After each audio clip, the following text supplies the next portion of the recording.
السلام عليكم ورحمة الله وبركاته. ازيكم يا حبايبي، عاملين ايه؟ ان شاء الله تكونوا بخير وفي احسن صحة واحسن حال. معاكم سماح احمد، والنهاردة بقى هنعمل سمبوسة اقتصادية جدا. سمبوسة بالجلاش، مكوناتها اقتصادية ومن مفيش. انا جبت لفة الجلاش ب10 جنيه وعملت منها احلى سمبوسة وبكمية كبيرة جدا. يلا بينا نشوف بقى المقادير البسيطة. مقاديرنا هي لفة الجلاش والبواقي اللي عندنا في التلاجة، حبة زيتون على حبة فلفل على حبة جبنة موتزاريلا على حبة لانشون. الموجود ممكن نعملها بجبنة بس، وممكن نعملها بلحمة معصجة، بأي حاجة ممكن نعملها. أول حاجة هنقطع لفة الجلاش بالشكل ده، هنقسمها على 4 ونقطعها بعرض الورق. هترمي معانا كمية كبيرة جدا، يعني بقى ولا هنشتري علبة السمبوسة غالية ولا حاجة. لفة الجلاش هتكون معانا موفرة وهترمي كتير وبتبقى مقرمشة وحلوة جدا. نحط كده بالشكل ده اللي احنا قطعناهم.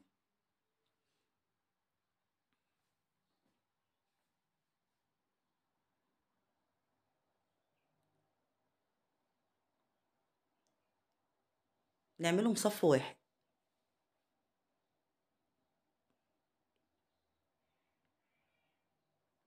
نجيبهم بقى على جنب ونجهز الطبق بتاعنا، نحط فيه المكونات على بعض، الزيتون على الفلفل على الجبنة على اللانشون.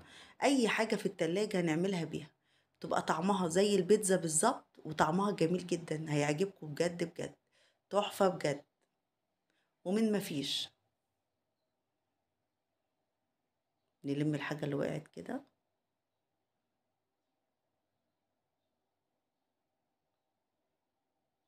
تنفع في العزومات، تنفع في أي وقت.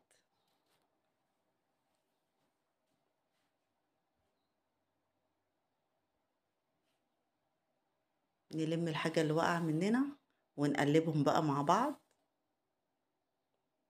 بالشرط تحطوا كل الحاجات، يعني اللي موجود ممكن نعملها بيها بالجبنة بس بتبقى جميلة جدا. ممكن جبنة نستون كمان، جبنة كيري، جبنة رومي، اللي موجود في التلاجة. هنعمل أحلى سمبوسة. هنحط معلقة كده ونلفها أول مثلث بالشكل ده للمبتدئين. طبعا كلكم عارفين بتتعمل ازاي، بس انا بوري المبتدئين. نلفها كده واكون مجهزه طبق فيه حبه ميه ونلزقها بيها بالشكل ده. الميه بتلزقها عشان لما نيجي نحمرها في الزيت ما تفكش مننا.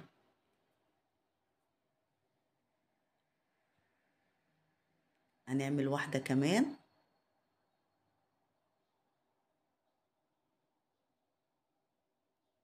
بصوا المثلث ازاي، سهله جدا وبتبقى جميله جدا جدا جدا. نقفل بالميه السمبوسه.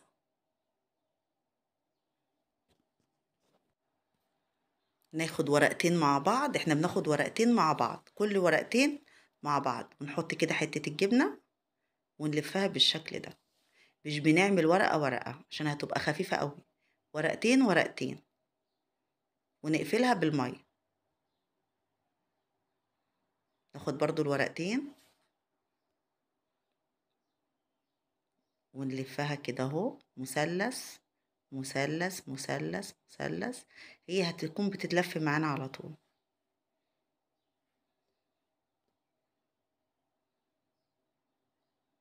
وهكذا. سهلة جدا جدا، وداعا لغلاء الأسعار. السمبوسة بالجلاش بتبقى جميلة جدا ومقرمشة وحلوة وطرية من جوه، مش بتبقى مقرمشة يعني محمصة، لا بتبقى مقرمشة من بره وطرية من جوه. بتبقى بجد فعلا تحفة.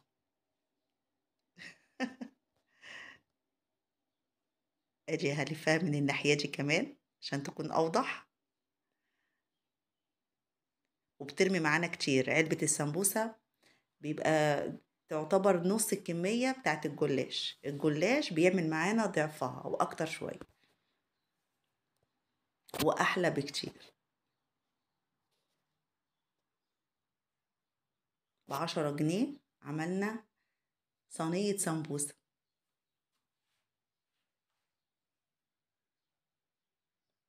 كل اللي هنجيبه لفة الجلاش والباقي كله من البيت. لو حتى جبنا قريش ونحط عليها حبة البركة كده تبقى جميلة. ادي الكمية بتاعتنا ملت الصينية. بسم الله ما شاء الله، يعني حاجة تحفة.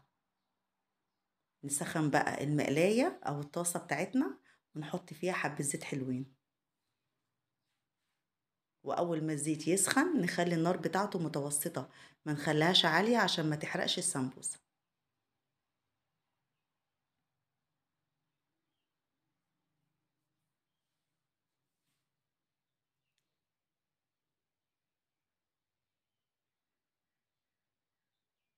نقلب بقى. بصوا على طول ازاي تبقى ذهبي كده وجميلة. نشيل على طول على ورق مناديل.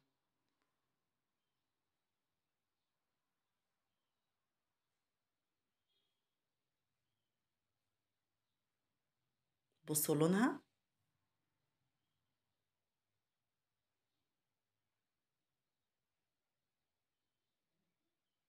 ننزل على طول.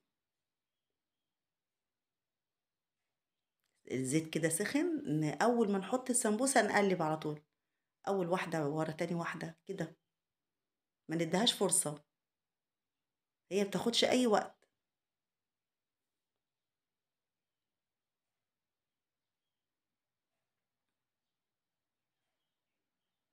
نطلع على طول. أهم حاجة ما يبقاش النار عالية، متوسطة.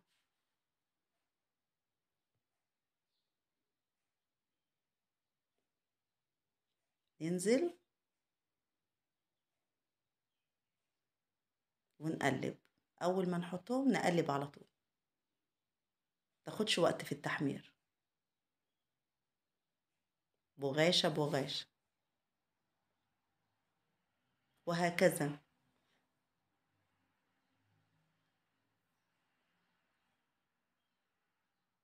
ننزل برضو.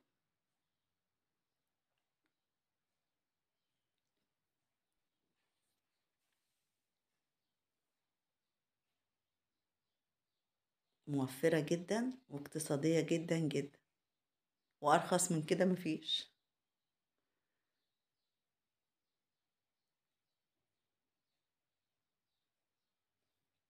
وهكذا بقى لحد ما نخلص.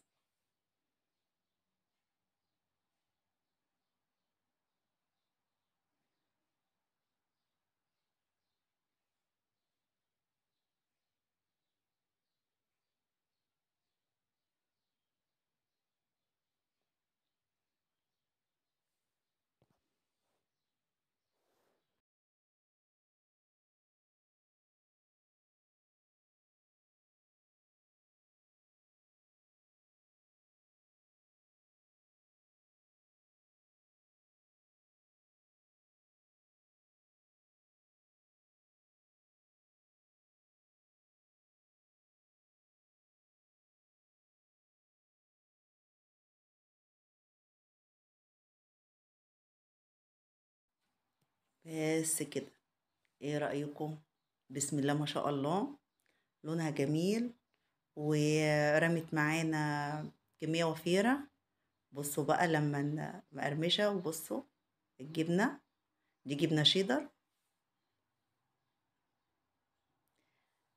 لو عجبكم بقى الفيديو هستنى تعليقاتكم. وما تنسوش تشتركوا في القناة وتعملوا لايك وشير وسبسكرايب عشان يوصل لكم كل جديد. والسلام عليكم ورحمة الله وبركاته.